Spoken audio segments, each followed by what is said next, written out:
ओम सूर्याय नमः। श्री जीवित पुत्री का व्रत, सूर्यदेव की कथा। कथा इस प्रकार है। द्वापर युग की बात है। भगवान कृष्ण अपनी राजधानी द्वारिकापुरी में निवास करते थे। उस समय एक ब्राह्मण भी द्वारिका में रहता था।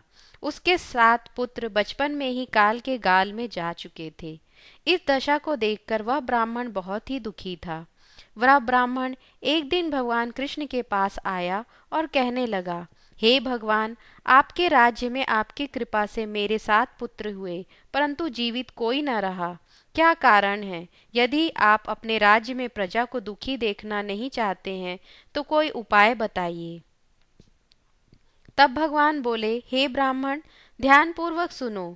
इस बार तुम्हारे जो पुत्र होगा उसकी उम्र 3 वर्ष ही है। उसकी उम्र बढ़ाने के लिए तुम सूर्य नारायण की पूजा करो।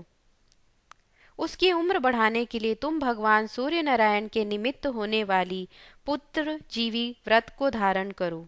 तुम्हारे पुत्र की आयु बढ़ेगी। ब्राह्मण ने वैसा ही किया।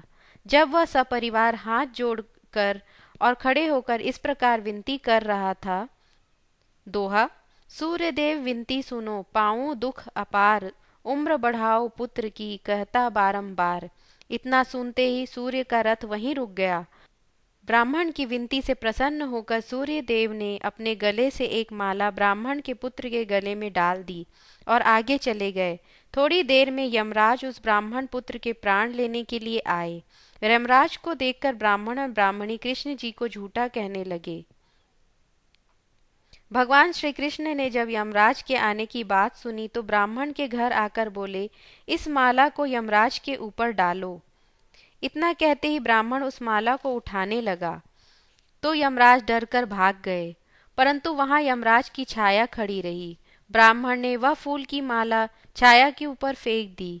इसके फलस्वरूप वह छाया शनि के रूप में आकर भगवान कृष्ण से प्रार्थना करने लगी। इस प्रकार भगवान श्री कृष्ण ने उस ब्राह्मण के पुत्र की उम्र बढ़ा दी। हे भगवान, जिस प्रकार आपने उस ब्राह्मण के पुत्र की उम्र बढ़ाई है, उसी तरह से सबकी संतान को सुख और शांति और अच्छी उम्र और स्वास्थ्य दें। धन्यवाद।